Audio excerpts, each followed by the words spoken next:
The Grand Hall of the Imperial Expansion Council fell silent as Admiral White entered with a data crystal in his hand. His boots echoed against the polished floor as he approached the central projection platform. The council members, representing the most powerful species of the Galactic Empire, watched with mild interest. "Another border system report?" asked the head counselor, his scaled skin reflecting the soft light from above. "Something different this time," Admiral White replied, inserting the crystal into the projector. A holographic image of a blue-green planet appeared, spinning slowly in the air. "We discovered this world during routine border mapping. Sector 7, previously considered empty space." The counselors leaned forward, their attention caught by the unusual amount of blue on the planet's surface. Water was rare in their part of the galaxy, and this world had oceans covering most of its surface. "Inhabited?" asked one of the junior counselors. Admiral White nodded. "By a species calling themselves humans. They've achieved spaceflight, have colonies on their moon and neighboring planet, but haven't developed faster-than-light travel yet." The council members relaxed, some even laughing softly. A pre-FTL civilization was hardly worth their attention. The Empire had absorbed hundreds of such worlds over the centuries. But Admiral White wasn't finished. "There's more," he said, pressing another button. New images appeared. Massive orbital shipyards, military installations hidden beneath ice caps, and weapons testing facilities on their red neighbor planet. "They're preparing for something," he continued. "Our long-range scans show they've been building defenses for decades. They have weapons we don't recognize, and their military spending is unusually high for a civilization at their level." "Paranoid primitives," dismissed one counselor. "Many species go through this phase when they realize they're not alone in the universe." Admiral White shook his head. "Our analysis suggests something different. Look at this." He displayed a timeline of human technological advancement.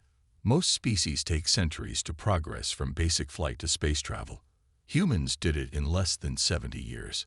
Their rate of technological advancement is unprecedented. This caused some murmuring among the council. Rapid advancement was unusual and potentially threatening to Imperial stability. "Even more concerning," the Admiral continued, "they seem highly adaptable. When faced with problems, they don't follow standard development paths. They create new solutions, often in ways our analysts can't predict." One of the younger diplomats raised his hand.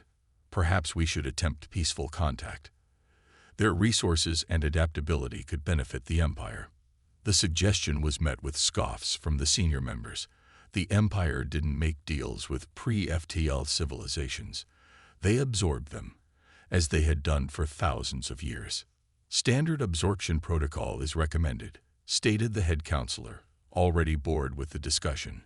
"Send the usual peace delegation, make our demands, and proceed with integration when they refuse." Admiral White cleared his throat. "There's one more thing." He displayed final images, massive underground bunkers scattered across the planet's continents. "They've been building these since they split the atom. Every major population center has them. They've been preparing for war not just for years, but for generations." The council chamber grew quiet again. Preparing for war before making contact with alien life was not normal behavior. Most civilizations focused on reaching the stars, not defending against them. "Are you suggesting we should be cautious with a pre-FTL species?"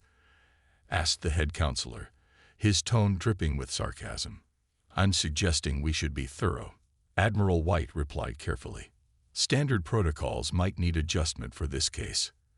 After a moment of consideration, the head counselor waved his hand dismissively. "Proceed with standard absorption protocols." But he paused, looking at the images of Earth's defenses, double the size of the invasion fleet. "Let's not take any unnecessary risks." As Admiral White left the chamber, he couldn't shake an uneasy feeling. In his centuries of service to the Empire, he'd never seen a species prepare so thoroughly for a war they weren't even sure would come. Little did the Empire know, they were about to learn why. The Imperial diplomatic ship emerged from hyperspace just beyond Earth's moon. It was massive, nearly 5 kilometers long, designed to impress and intimidate. 3 smaller warships flanked it, their weapons carefully hidden behind decorative panels, a typical Imperial tactic for peaceful first contact. In Earth's orbital command center, General Thompson watched the alien ships approach. Unlike the panicking reporters on the news channels below, his expression remained calm. He'd trained for this moment for 30 years. "They're broadcasting a message, sir," reported his communications officer. "Standard Imperial language package included." Thompson nodded. "Just as our deep space intercepts predicted. Put them through." The main screen lit up with the image of Imperial Ambassador Lord Rex, a tall humanoid with pale blue skin and elaborate gold robes. His translator converted his words to English. "People of Earth," the ambassador began, his rehearsed smile not reaching his eyes. "The Galactic Empire welcomes you to the greater community of spacefaring species. We come offering guidance, protection, and advancement." Thompson noticed how the ambassador's eyes widened slightly when he saw humans for the first time. The Empire had expected something more primitive. "We thank the Empire for their generous offer," Thompson replied, following the script that Earth's leaders had prepared decades ago. "We would be happy to discuss trade agreements and cultural exchange." The ambassador's smile faltered for a moment. This wasn't the awe-struck gratitude he usually received from pre-FTL civilizations. "Perhaps there's some confusion," Lord Rex said smoothly. "We are offering you full integration into the Empire. Your world will be under our direct protection and guidance. This is a great honor." Thompson leaned forward. "And if we prefer independence?" "Independence." Lord Rex laughed, the sound like tinkling crystal. "My dear beings, you haven't even mastered faster than light travel. The galaxy is dangerous. You need our protection. We appreciate your concern," Thompson replied, "but we would prefer to develop at our own pace. We're happy to establish diplomatic relations as equals." The ambassador's pleasant mask cracked slightly. No primitive species had ever rejected Imperial protection before. "I don't think you understand. This isn't a negotiation. It's a courtesy notification." As if on cue, a massive Imperial warship jumped into orbit around Mars. Its size dwarfed even the diplomatic vessel. "A demonstration of Imperial power," Lord Rex announced. "We will establish a peaceful military outpost on your red planet. For your protection, of course." Thompson pressed a button under his desk. Across Earth's solar system, hidden defense platforms powered up. On Mars, underground bunkers opened their doors. "I'm afraid we can't allow that," Thompson said calmly. "Mars is under Earth's protection. Any unauthorized landing will be considered an act of war." Lord Rex's laugh turned cold. "War? With the Empire? My dear primitive beings, we have conquered galaxies. Your entire civilization is barely space-capable. This is your final warning," Thompson stated.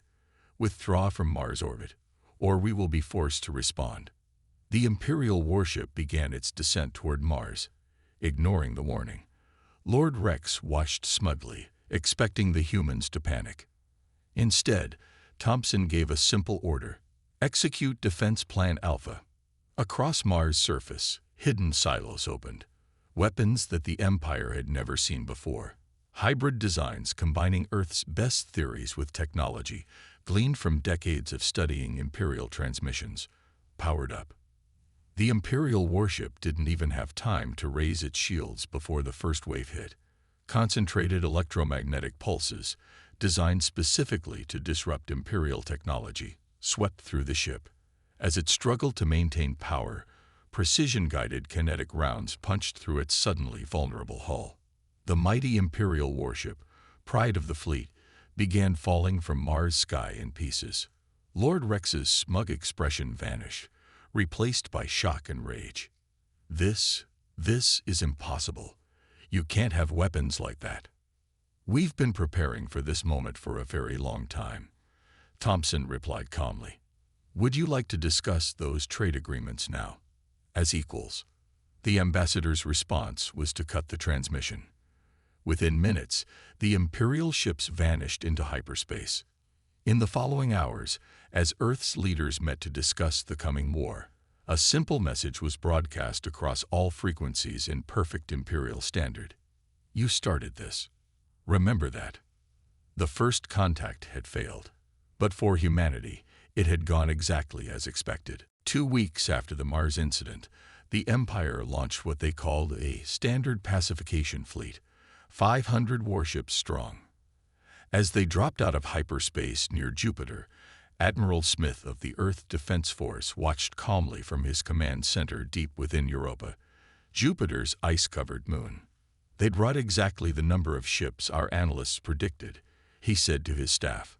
Typical Imperial protocol for subduing a primitive world. The Imperial fleet's formation was perfect. A giant arrow pointed at Earth, designed to strike fear into the hearts of lesser species. Their commander, High General Dax, stood proudly on his flagship's bridge. Send the standard surrender demand, Dax ordered. Give them 1 hour to submit to Imperial rule. But Earth had different plans. As soon as the surrender demand came through, Admiral Smith gave a single command: release the drones. Thousands of small, unmanned vessels emerged from hidden bases across the solar system. They were barely larger than fighter craft, too small to be considered a threat by Imperial standards. The Empire sensors classified them as debris or asteroids. That was their first mistake. Sir, an Imperial officer reported to Dax, the primitives are launching some kind of small vessels, hardly worth noting. Dax nodded dismissively. Probably evacuation ships. Let them run. Then the drones activated their experimental drives. Using technology reverse-engineered from old Imperial transmissions, combined with Earth's own innovations, they moved in ways that Imperial ships couldn't predict or track.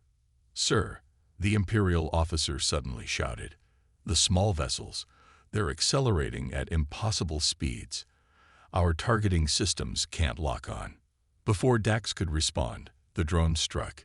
Each carried a single weapon. A miniaturized fusion bomb surrounded by a specially designed electromagnetic field. When they detonated, the EMPs were channeled into tight beams, slicing through Imperial shields like they weren't there. Shields are failing across the fleet, the officer cried. How do they know our shield frequencies? Decades of intercepting Imperial communications had given Earth everything they needed to know about Imperial defense systems. Every drone was programmed to exploit specific weaknesses. Dax watched in horror as his perfect formation broke apart. Launch fighters. Return fire. But the humans had planned for this too. From bases hidden in Jupiter's radiation belt, where Imperial sensors were blind, Earth's actual combat fleet emerged. Their ships were smaller than Imperial vessels, but more maneuverable, built with one purpose: to fight an enemy that considered itself unbeatable. All ships, execute Battle Plan Delta, Admiral Smith ordered. Show them what humanity can do. Earth's ships darted between the larger Imperial vessels, using their own bulk as shields.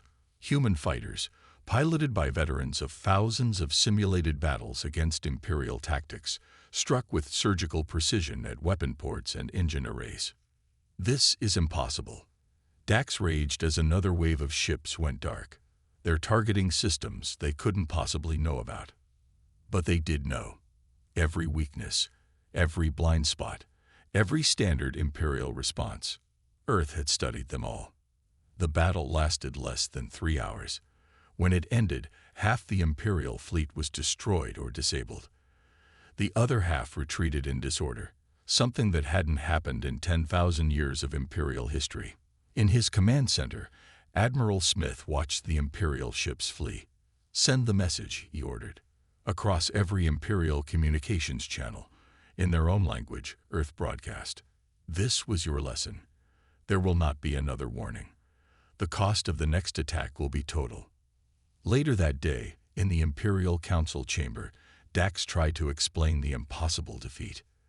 They knew everything about us, he reported, his voice shaking. Our shields, our weapons, our tactics. They turned our own strength against us.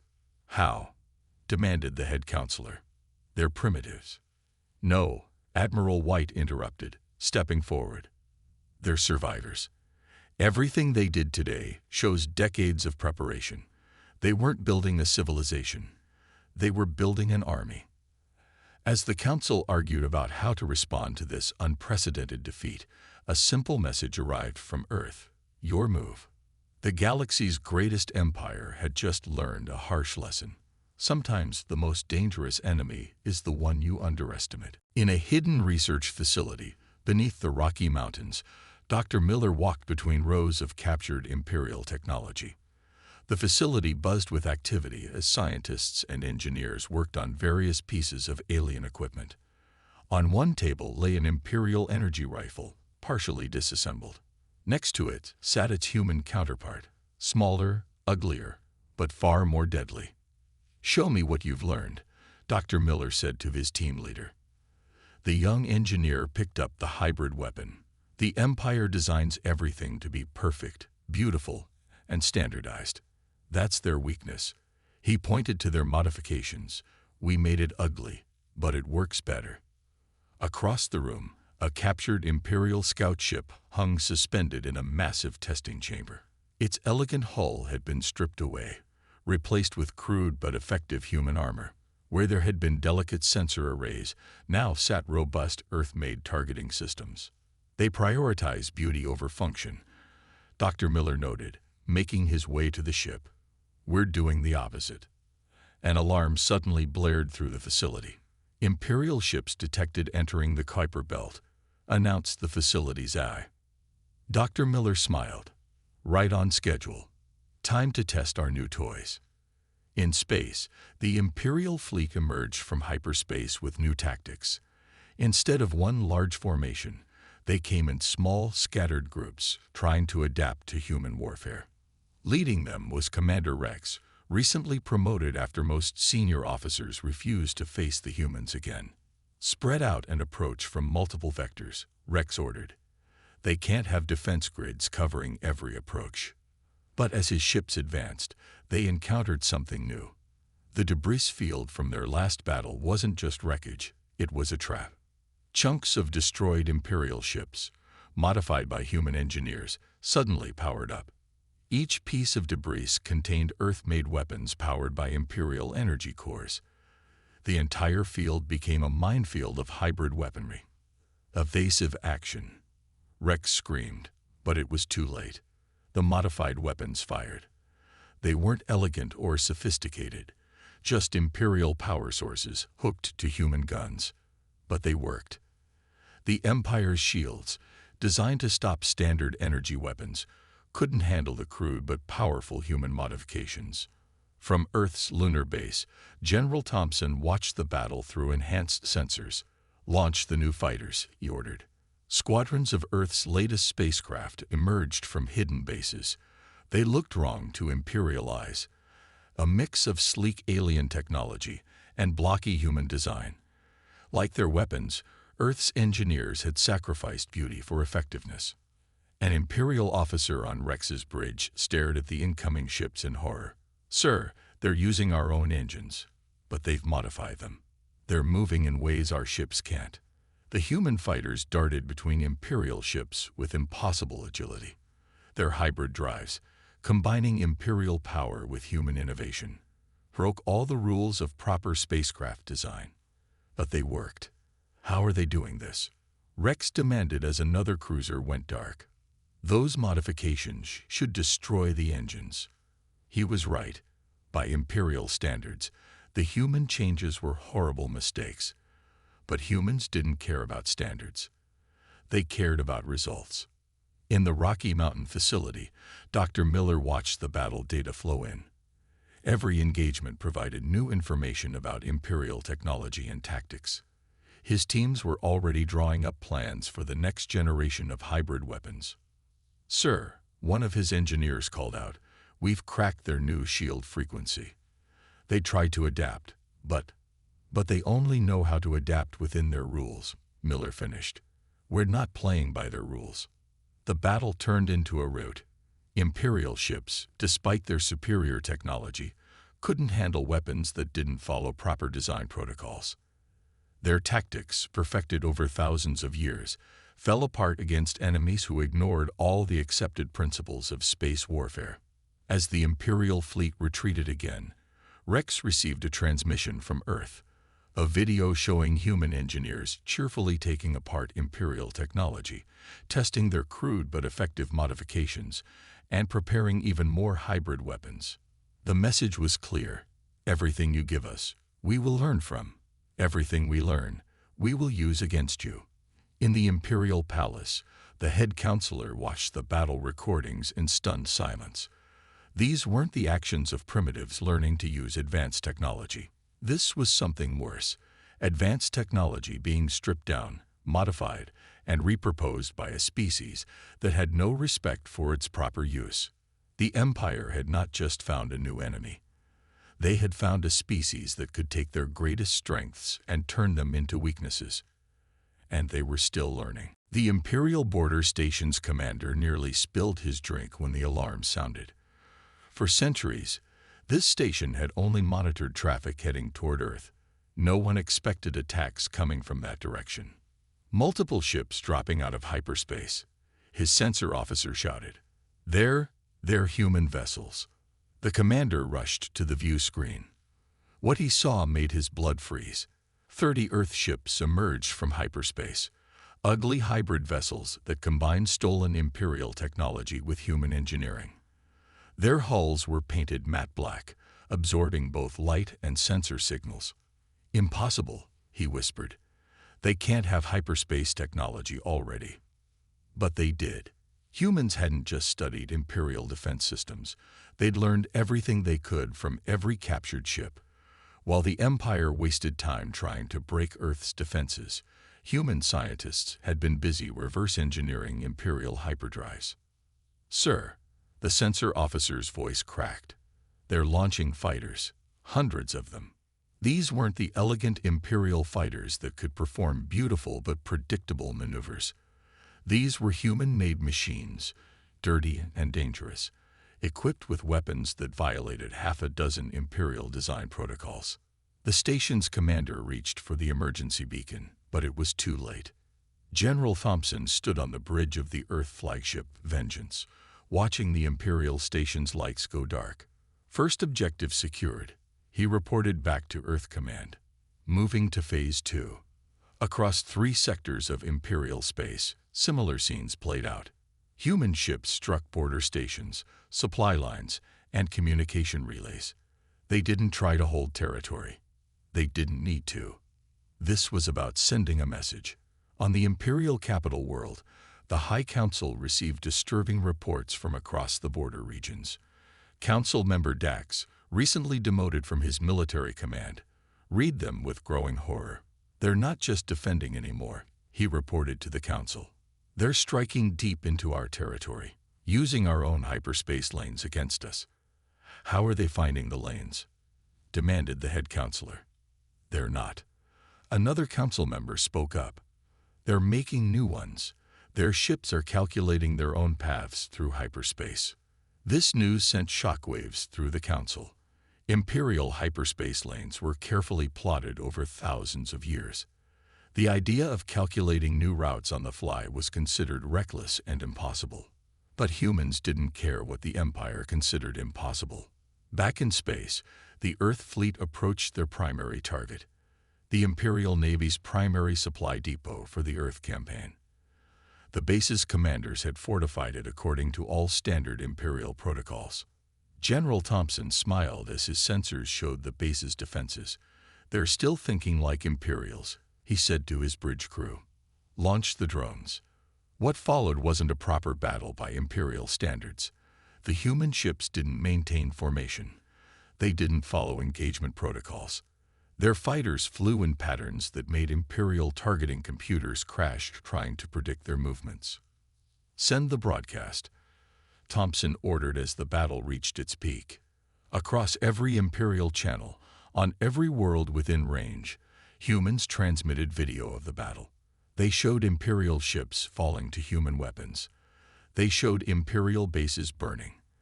They showed that the mighty empire wasn't invincible. But most importantly, they showed Imperial citizens something they'd never seen before: their military retreating. The psychological effect was devastating. Imperial worlds that had never questioned their safety suddenly felt vulnerable. Colonies that had always relied on Imperial protection began looking at their human neighbors with new eyes. As the Earth fleet destroyed the supply depot, they left behind thousands of small probes. Each one contained a simple message, broadcast in Imperial standard. "We don't want your worlds. We don't want your empire. We just want to be left alone. Remember, you started this war. We'll decide when it ends." In the Imperial Palace, the head counselor watched his empire's perfect order crumble. Reports came in of colonial worlds requesting their own defense fleets. Some were even making secret contact with human diplomats. "How do we stop them?" he asked his advisors.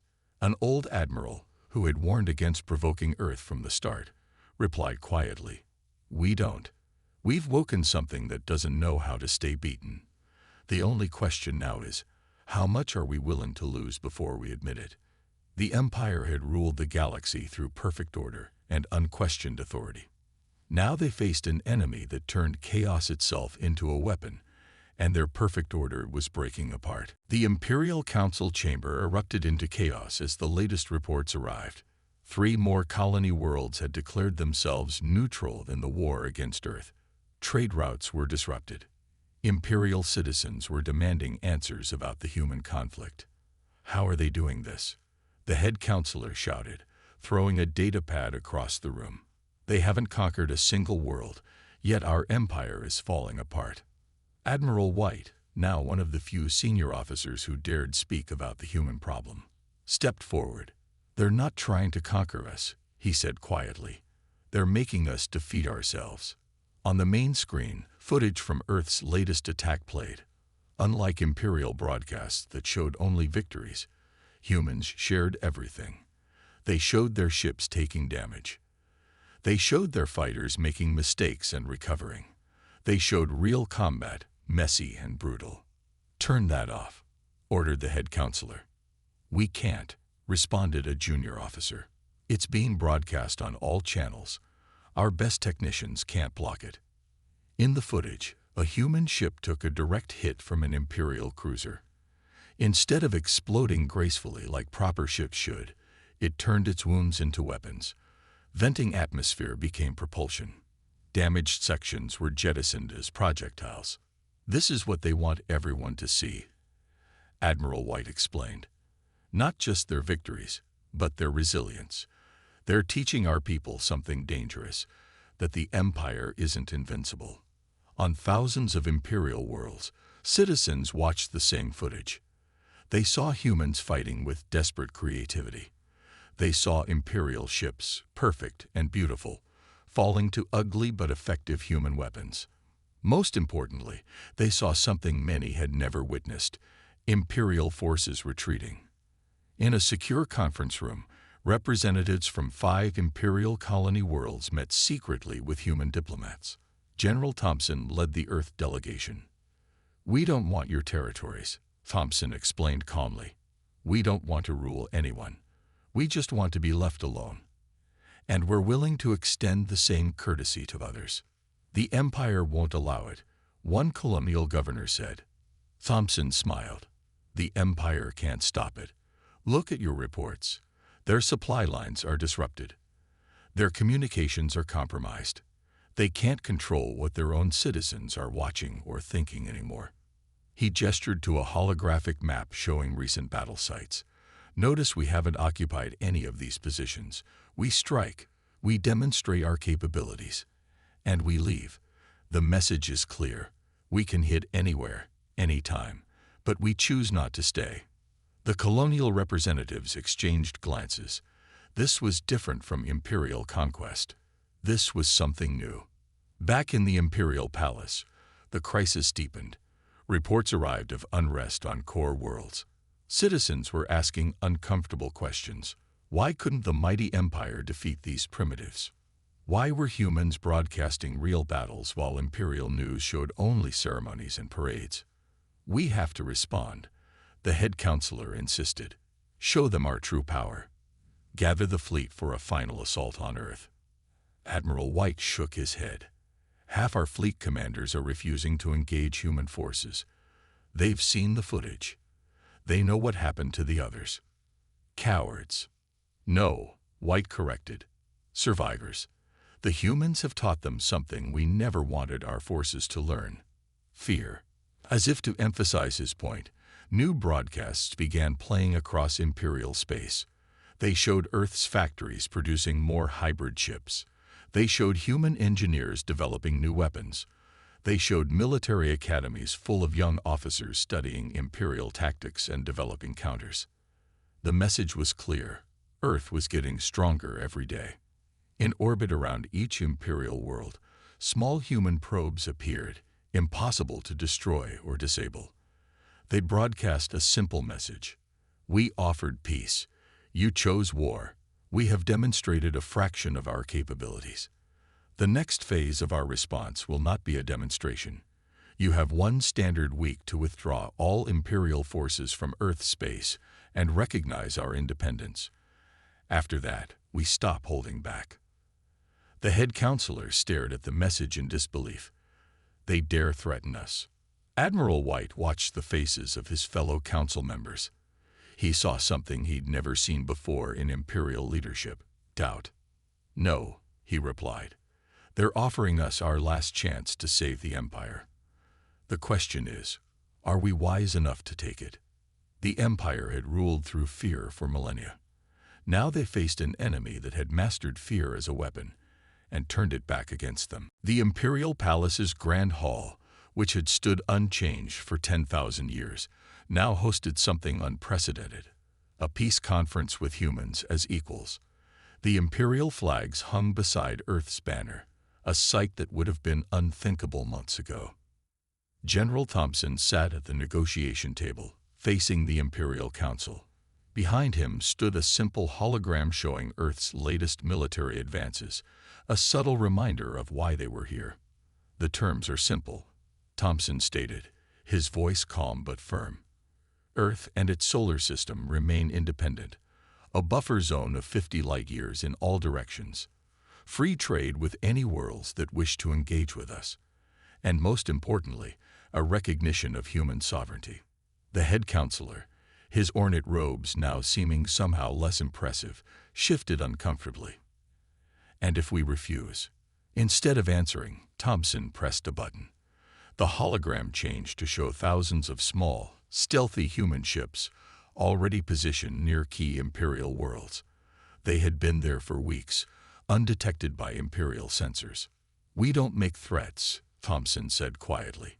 We demonstrate capabilities. Admiral White, now the Empire's chief negotiator, leaned forward. And if we agree, then humanity will be your most valuable ally. Thompson's tone softened. We've proven what we can do as enemies. Imagine what we could accomplish as friends. In the corners of the hall, representatives from various Imperial worlds watched with intense interest.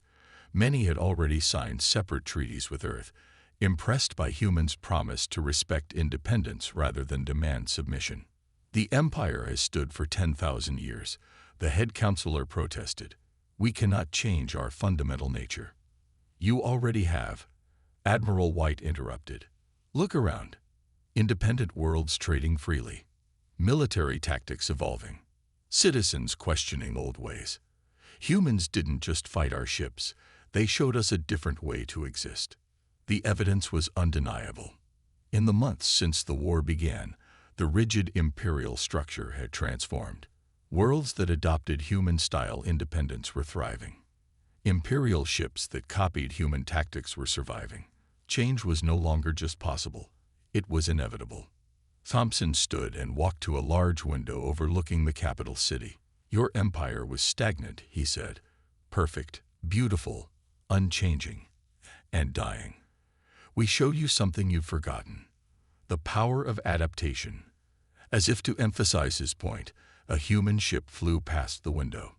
It was a new design, combining the best of Imperial aesthetics with human innovation. Several Imperial worlds had already placed orders for similar vessels. The council members watched it pass, and something remarkable happened. They saw beauty in its imperfection. "Very well," the head counselor said finally. "We accept your terms. The Empire recognizes Earth's independence and sovereign rights." But Thompson wasn't finished. "There's one more thing," he said, turning back to the table. "A warning for your records." The room fell silent. "Humanity will defend its freedom at any cost.